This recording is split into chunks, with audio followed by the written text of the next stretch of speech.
Aql is the Arabic word for the brain. And it's very interesting that they use that word, instead of using anything else. Because aql comes from the word that describes the chain that grounds the camel, that holds the camel in its place, not letting it run. Aql and our brain is what grounds our reasoning and what grounds our thoughts and our thinking about things from running away with our whims and what we believe in and what we want to believe. July 3rd, myself and my family land in Cairo, Egypt. We get into the airport, and as soon as we get there, we see our family, our grandparents and our cousins just greeting us with tears of joy, hugging us and embracing us and telling us that they missed us so much. My mom can't stop smiling, and we're so excited. This is the first time we've been there in 2 or 3 years, although we are Egyptian. We get into the taxis because the cars are carrying our luggage and set off to go home. We put our bags and our luggage in the house, and the first thing we do is we go right back down and we head to the streets. Because that was a time where there was a lot of distress going around. Because there were rumors of the first democratically elected president being ousted. So we get straight to that square and we get right there and we're showing our opinion and voicing our thoughts in a country where that's not normal. Half an hour into us being there, a state man goes on national television and starts speaking. In the square we see no video, but we can only hear the audio. I can barely grasp what's being said because he's talking in such a horrible Arabic. But next thing I know, everybody's crying. I pick a few words here and there, and I put together that they've ousted the president. That the first democratically elected president has been taken away from his chair, and we have no president anymore. Everybody was crying. I've never seen so many grown men cry that much. And it was very affecting. For the next, you can say 15, 20 days, I've been going there every day, every night, spending all my time there, trying to help out. And then on August 14th, 1 a.m. in the morning, I'm there working on my laptop, working on a video that I was trying to produce.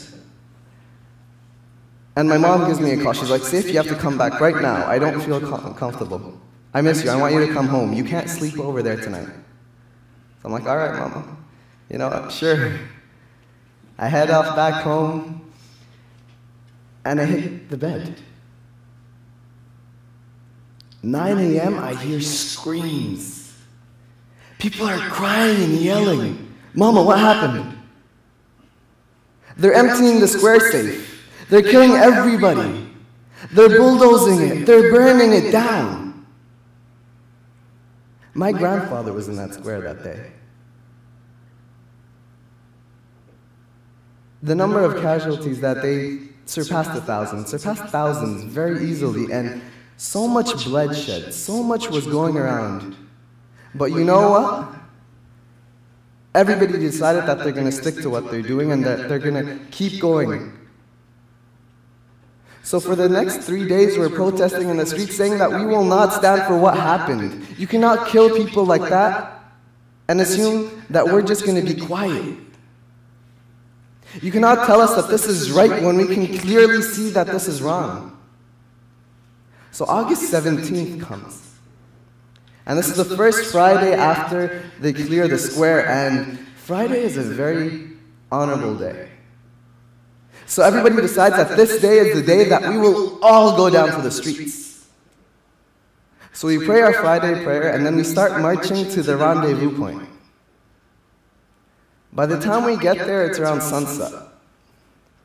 And as soon as we step foot into that square, it was called the Ramses Square, as soon as we get there, people started to shoot. All we could hear was gunfire. We didn't know where it was coming from, who was coming from, or what it wanted with us. That was kind of clear, though. So my mom starts crying, and this is possibly the first time that I take my mom and my sister with me on such a, I guess you can call it a dangerous protest. So my mom and my sister are with me, and I have a friend with me. And then we hear all the shooting and all this bloodshed going around, so we decide we have to leave. This was also after curfew hours, so we weren't allowed to just take a cab and go because there's barely any cars in the streets. So we talked to a local guy, and he says, you know what, just take the street, go to the end, and you'll probably find a way you can get home from there. We're like, all right, sure, let's get there as fast as possible. We start walking, and then a man who's just standing by the side of the street, cocks his gun and he looks at me and he says, you're not even Egyptian, you're Syrian. I'm like, yeah, shit, okay. My sister doesn't see the gun, she wants to confront him, and I was like, no, yes, just keep walking. We get to the end of that street, and this is probably the most dramatic thing I've seen in my whole experience in Egypt. A group of 20 to 30 thugs or goons or whatever they were are blitzing in our direction, each one with a machete the size of my arm, or a pistol or a rifle or some sort of weapon. And they have a man in the middle of that group, a man who doesn't seem too old, probably in his late 20s. He has a soft beard, and they're beating him up like crazy. They're just going out on him. He gets to his ground and he looks us in the eyes and he's crying. He's like, I'm a teacher. I don't know why you're hitting me. I had nothing to do with this. I'm a teacher. My mom's broken down in tears at this point. The only thing she can think about is, will I ever get to see my son? Her other one? So my friend at this point is like, you know what, we gotta find a way out.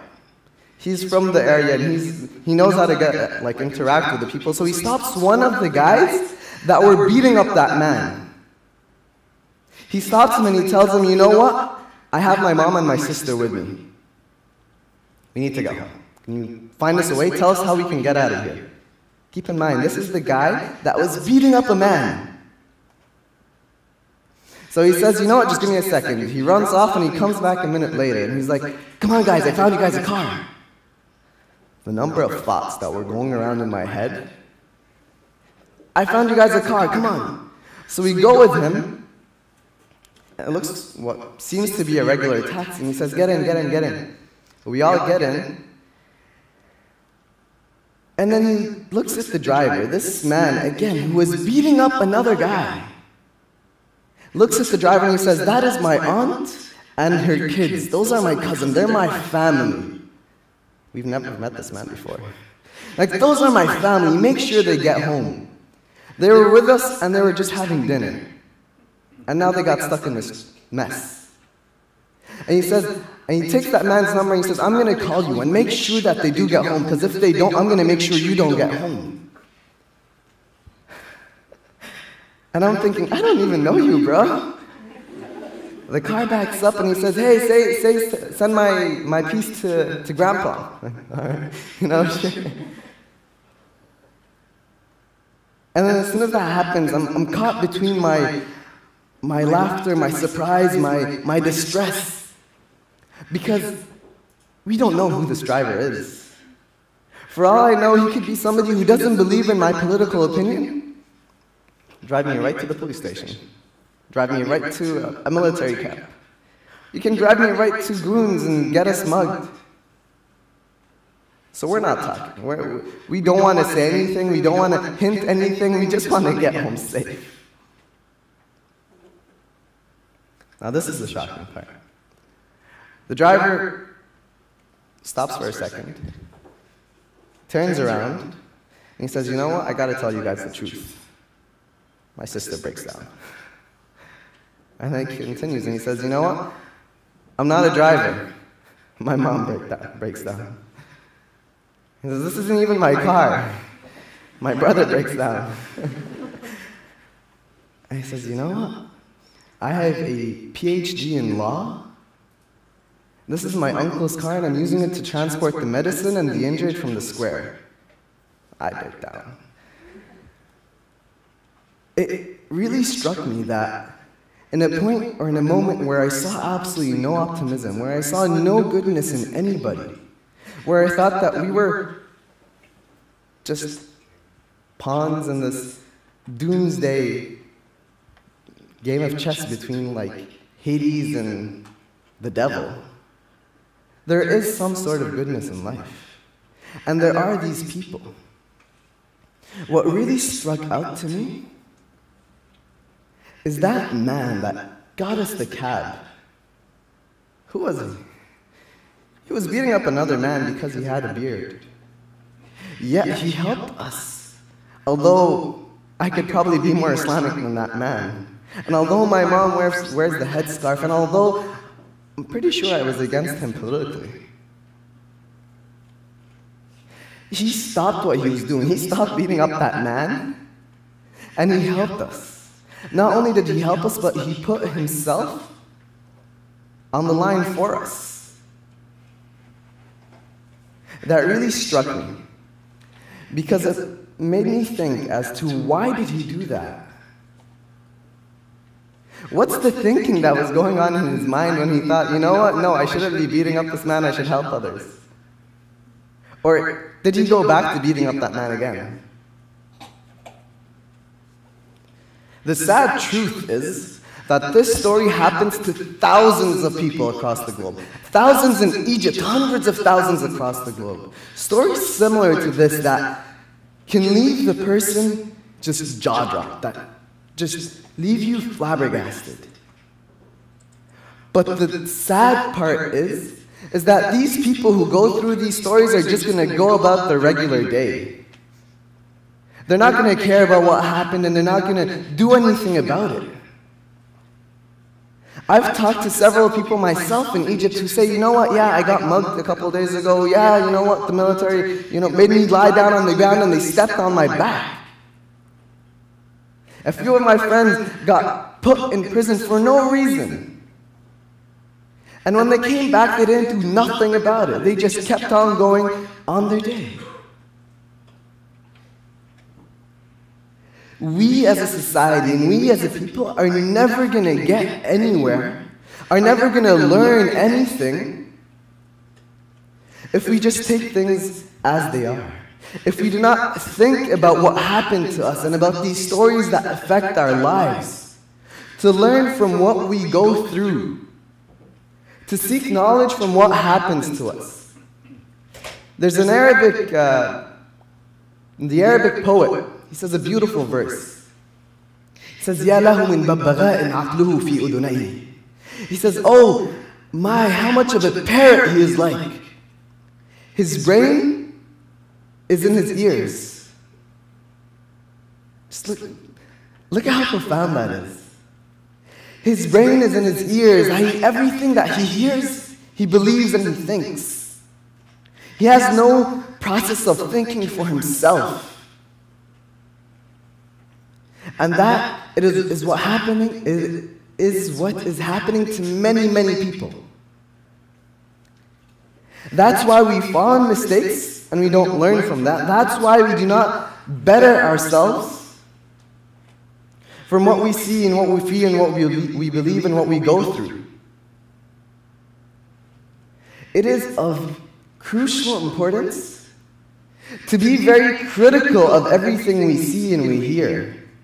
We cannot just take things at face value and think that that's the truth. Because if that is, then I'm a terrorist, I'm an Islamist, I oppress my woman, I'm probably going to go off to jihad soon, and you know what?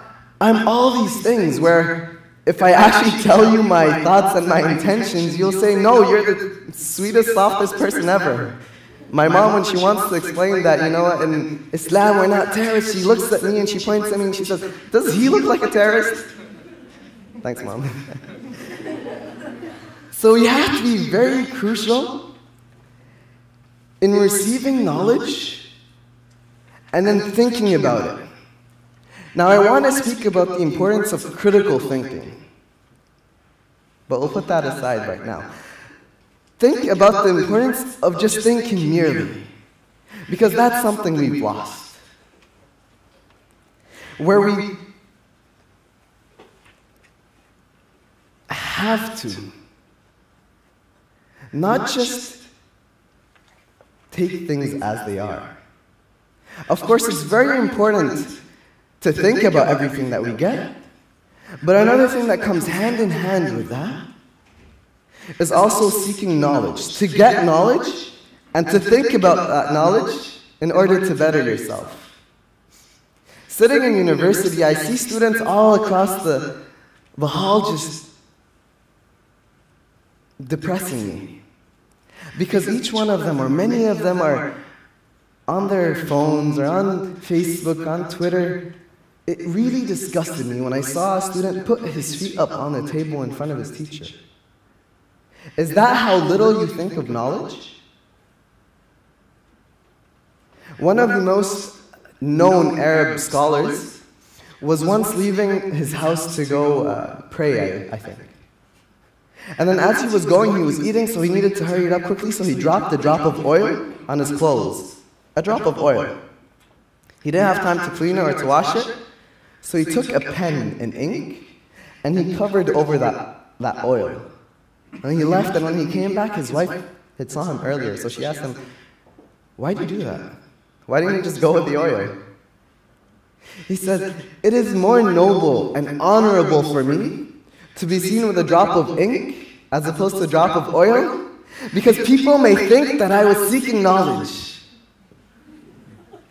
Where are we now?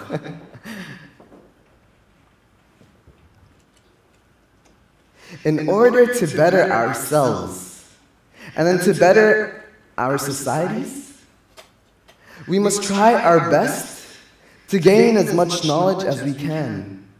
But more importantly, to take that knowledge, to analyze that knowledge, to question the hell out of that knowledge, in order to get to what we believe in.